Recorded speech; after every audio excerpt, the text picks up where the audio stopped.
Hello and welcome to my channel, or welcome back to my channel. My name is Jay and this is a web of classic tales. If you're enjoying the videos, please like, subscribe, and share. If you want notifications every single time a new video is uploaded, please click on the little bell icon. Today we will continue reading Frank Baum's The Wonderful Wizard of Oz. Even with eyes protected by the green spectacles, Dorothy and her friends were at first dazzled by the brilliancy of the wonderful city. The streets were lined with beautiful houses all built of green marble and studded everywhere with sparkling emeralds. They walked over a pavement of the same green marble, and where the blocks were joined together were rows of emeralds, set closely and glittering in the brightness of the sun. The window panes were of green glass. Even the sky above the city had a green tint, and the rays of the sun were green. There were many people, men, women, and children, walking about, and these were all dressed in green clothes and had greenish skins. They looked at Dorothy and her strangely assorted company with wondering eyes, and the children all ran away and hid behind their mothers when they saw the lion. But no one spoke to them. Many shops stood in the street, and Dorothy saw that everything in them was green. Green candy and green popcorn were offered for sale, as well as green shoes, green hats, and green clothes of all sorts. At one place a man was selling green lemonade, and when the children bought it, Dorothy could see that they paid for it with green pennies. There seemed to be no horses nor animals of any kind. The men carried things around in little green carts which they pushed before them. Everyone seemed happy and contented and prosperous. The guardian of the gates led them through the streets until they came to a big building exactly in the middle of the city, which was the palace of Oz, the great wizard. There was a soldier before the door, dressed in a green uniform and wearing a long green beard. "Here are strangers," said the guardian of the gates to him, "and they demand to see the great Oz." "Step inside," answered the soldier, "and I will carry your message to him." So they passed through the palace gates and were led into a big room with a green carpet and lovely green furniture set with emeralds. The soldier made them all wipe their feet upon a green mat before entering this room, and when they were seated he said politely, "Please make yourselves comfortable while I go to the door of the throne room and tell Oz you are here." They had to wait a long time before the soldier returned. When, at last, he came back, Dorothy asked, "Have you seen Oz?" "Oh, no," returned the soldier, "I have never seen him. But I spoke to him as he sat behind his screen and gave him your message. He said he will grant you an audience, if you so desire, but each one of you must enter his presence alone, and he will admit but one each day. Therefore, as you must remain in the palace for several days, I will have you shown to rooms where you may rest in comfort after your journey." "Thank you," replied the girl. "That is very kind of Oz." The soldier now blew upon a green whistle, and at once a young girl, dressed in a pretty green silk gown, entered the room. She had lovely green hair and green eyes, and she bowed low before Dorothy as she said, "Follow me and I will show you your room." So Dorothy said goodbye to all her friends except Toto, and taking the dog in her arms followed the green girl through 7 passages and up 3 flights of stairs until they came to a room at the front of the palace. It was the sweetest little room in the world, with a soft comfortable bed that had sheets of green silk and a green velvet counterpane. There was a tiny fountain in the middle of the room that shot a spray of green perfume into the air to fall back into a beautiful carved green marble basin. Beautiful green flowers stood in the windows, and there was a shelf with a row of little green books. When Dorothy had time to open these books, she found them full of queer green pictures that made her laugh. They were so funny. In a wardrobe were many green dresses, made of silk and satin and velvet, and all of them fitted Dorothy exactly. "Make yourself perfectly at home," said the green girl,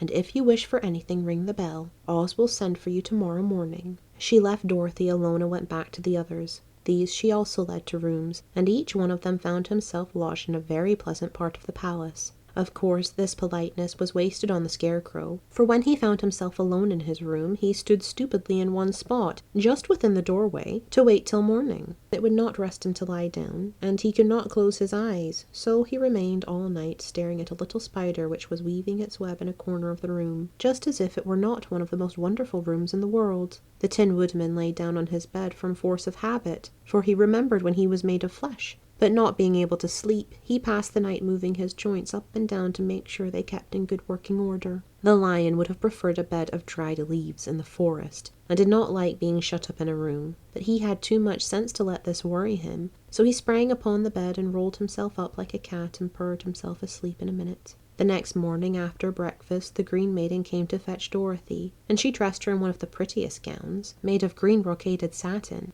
Dorothy put on a green silk apron and tied a green ribbon around Toto's neck, and they started for the throne room of the Great Oz. First they came to a great hall in which were many ladies and gentlemen of the court, all dressed in rich costumes. These people had nothing to do but talk to each other, but they always came to wait outside the throne room every morning, although they were never permitted to see Oz. As Dorothy entered, they looked at her curiously, and one of them whispered, "Are you really going to look upon the face of Oz the Terrible?" "Of course," answered the girl, "if he will see me." "Oh, he will see you," said the soldier who had taken her message to the wizard, "although he does not like to have people ask to see him. Indeed, at first he was angry and said I should send you back where you came from. Then he asked me what you looked like, and when I mentioned your silver shoes, he was very much interested. At last I told him about the mark upon your forehead, and he decided he would admit you to his presence." Just then a bell rang, and the green girl said to Dorothy, "That is the signal. You must go into the throne room alone." She opened a little door, and Dorothy walked boldly through and found herself in a wonderful place. It was a big, round room with a high arched roof, and the walls and ceiling and floor were covered with large emeralds set close together.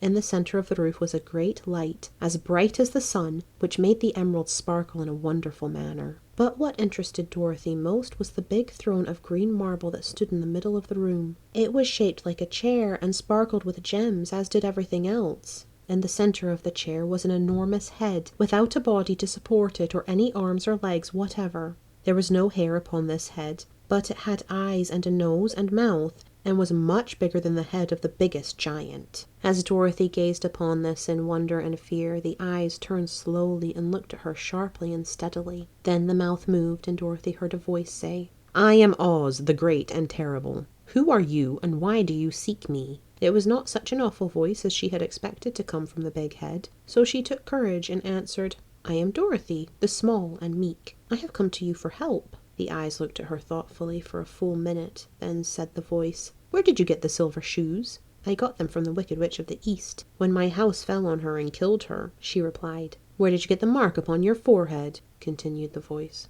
"That is where the Good Witch of the North kissed me when she bade me goodbye and sent me to you," said the girl. Again the eyes looked at her sharply, and they saw that she was telling the truth. Then Oz asked, "What do you wish me to do?" "Send me back to Kansas, where my Aunt Em and Uncle Henry are," she answered earnestly. "I don't like your country, although it is so beautiful, and I am sure Aunt Em will be dreadfully worried over my being away so long." The eyes winked 3 times, and then they turned up to the ceiling and down to the floor and rolled around so queerly that they seemed to see every part of the room, and at last they looked at Dorothy again. "Why should I do this for you?" asked Oz. "Because you are strong and I am weak. Because you are a great wizard and I am only a little girl." "But you were strong enough to kill the Wicked Witch of the East," said Oz. "That just happened," returned Dorothy simply. "I could not help it." "Well," said the head, "I will give you my answer. You have no right to expect me to send you back to Kansas unless you do something for me in return. In this country, everyone must pay for everything he gets. If you wish me to use my magic power to send you home again, you must do something for me first. Help me and I will help you." "What must I do?" asked the girl. "Kill the Wicked Witch of the West," answered Oz. "But I cannot," exclaimed Dorothy, greatly surprised. "You killed the Witch of the East, and you wear the silver shoes, which bear a powerful charm. There is now but one Wicked Witch left in all this land, and when you can tell me she is dead, I will send you back to Kansas, but not before." The little girl began to weep. She was so much disappointed, and the eyes winked again and looked upon her anxiously, as if the great Oz felt that she could help him if she would. "I never killed anything willingly," she sobbed, "even if I wanted to. How could I kill the Wicked Witch? If you, who are great and terrible, cannot kill her yourself, how do you expect me to do it?" "I do not know," said the head. "But that is my answer, and until the Wicked Witch dies you will not see your uncle and aunt again. Remember that the witch is wicked, tremendously wicked, and ought to be killed. Now go, and do not ask to see me again until you have done your task." Sorrowfully, Dorothy left the throne room and went back to where the lion and the scarecrow and the Tin Woodman were waiting to hear what Oz had said to her. "There is no hope for me," she said sadly, "for Oz will not send me home until I have killed the Wicked Witch of the West, and that I can never do." Her friends were sorry, but could do nothing to help her, so Dorothy went to her own room and lay down on the bed and cried herself to sleep. The next morning the soldier with the green whiskers came to the scarecrow and said, "Come with me, for Oz has sent for you." So the Scarecrow followed him and was admitted into the great throne room, where he saw, sitting in the emerald throne, a most lovely lady. She was dressed in green silk gauze, and wore upon her flowering green locks a crown of jewels. Growing from her shoulders were wings, gorgeous in colour, and so light that they fluttered if the slightest breath of air reached them. When the Scarecrow had bowed as prettily as his straw stuffing would let him, before this beautiful creature, she looked upon him sweetly and said, "I am Oz, the Great and Terrible. Who are you, and why do you seek me?" Now the Scarecrow, who had expected to see the great head Dorothy had told him of, was much astonished, but he answered her bravely, "I am only a scarecrow stuffed with straw. Therefore I have no brains, and I come to you praying that you will put brains in my head instead of straw, so that I may become as much a man as any other in your dominions." "Why should I do this for you?" asked the lady. "Because you are wise and powerful, and no one else can help me," answered the Scarecrow. "I never grant favors without some return," said Oz. "But this much I will promise. If you kill for me the Wicked Witch of the West, I will bestow upon you a great many brains, and such good brains that you will be the wisest man in all the land of Oz." "I thought you asked Dorothy to kill the witch," said the Scarecrow in surprise. "So I did. I don't care who kills her. But until she is dead, I will not grant your wish. Now go, and do not seek me again until you have earned the brains you so greatly desire." The Scarecrow went sorrowfully back to his friends and told them what Oz had said, and Dorothy was surprised to find that the Great Wizard was not a head, as she had seen him, but a lovely lady. "All the same," said the Scarecrow, "she needs a heart as much as the Tin Woodman." On the next morning the soldier with the green whiskers came to the Tin Woodman and said, "Oz has sent for you. Follow me." So the Tin Woodman followed him and came to the great throne room. He did not know whether he would find Oz a lovely lady or a head, but he hoped it would be the lovely lady, "For," he said to himself,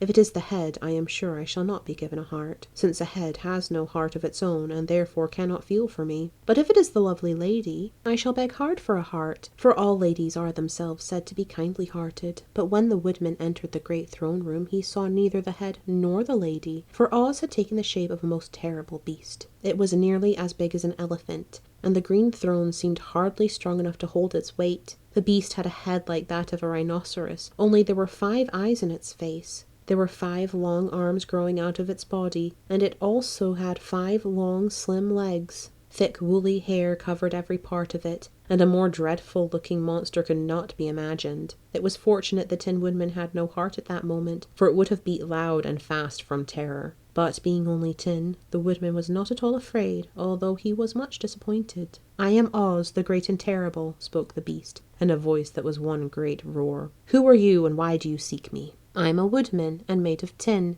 Therefore I have no heart, and cannot love. I pray you to give me a heart, that I may be as other men are." "Why should I do this?" demanded the beast. "Because I ask it, and you alone can grant my request," answered the Woodman. Oz gave a low growl at this, but said gruffly, "If you indeed desire a heart, you must earn it." "How?" asked the Woodman. "Help Dorothy to kill the Wicked Witch of the West," replied the beast. "When the witch is dead, come to me, and I will then give you the biggest and kindest and most loving heart in all the land of Oz." So the Tin Woodman was forced to return sorrowfully to his friends and tell them of the terrible beast he had seen. They all wondered greatly at the many forms the Great Wizard would take upon himself, and the Lion said, "If he is a beast when I go to see him, I shall roar my loudest, and so frighten him that he will grant all I ask. And if he is the lovely lady, I shall pretend to spring upon her, and so compel her to do my bidding. And if he is the great head, he will be at my mercy, for I will roll his head all about the room until he promises to give us what we desire. So be of good cheer, my friends, for all will yet be well."